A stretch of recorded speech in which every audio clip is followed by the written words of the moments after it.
पेठ तालुक्यातील पाहुचीवारी येथील जिल्हा परिषद प्राथमिक शाळेच्या इमारती अत्यंत जीर्ण आणि धोकादायक अवस्थेत असून या इमारतीत शिक्षण घेणाऱ्या विद्यार्थ्यांच्या सुरक्षेचा गंभीर प्रश्न निर्माण झालाय। या पार्श्वभूमीवर शाळेसाठी तातडीने नवीन इमारत मंजूर करण्यात यावी या मागणीसाठी ग्रामस्थ आणि संबंधित पदाधिकाऱ्यांच्या शिष्टमंडळाने शालेय शिक्षण मंत्री दादा भुसे यांची भेट घेतली। यावेळी पाहुचीवारी जिल्हा परिषद प्राथमिक शाळेच्या जीर्ण व धोकादायक इमारतीची सद्यस्थिती मंत्री भुसे यांच्या निदर्शनास आणून देण्यात आली।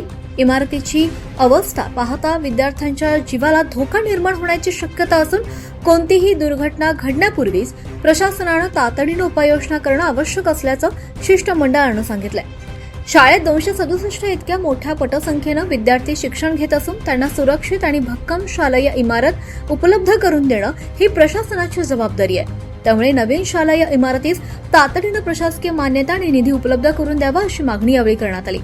या मागणीचे शालेय शिक्षण मंत्री दादा भुसे यांनी सकारात्मक दखल घेतली असून पाहुचीवारी शाळेच्या नवीन इमारतीच्या प्रश्नाबाबत सकारात्मक कार्यवाही करण्याचे आश्वासन दिल्याचं शिष्टमंडळाने सांगितलं।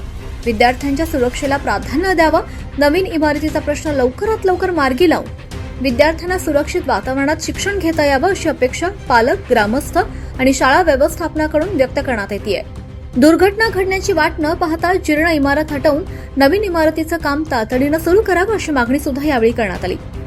तसंच शिवसेना शिंदेगड जिल्हा प्रमुख भाऊलाल तांबडे, तालुका प्रमुख पद्माकर कांबडी, राष्ट्रवादी काँग्रेस पक्षाचे पुंडलिक सातपुते, नगरसेवक जितेंद्र जाधव, पाहुचीवारी ग्रामपंचायतचे सरपंच रमेश चौरे, उपसरपंच नामदेव पाडवी, सदस्य शांताराम मोहरे, शाळा व्यवस्थापन समिती अध्यक्ष सोमनाथ मोरे, पुंडलिक मोहरे यांच्यासह ग्रामस्थ उपस्थित होते।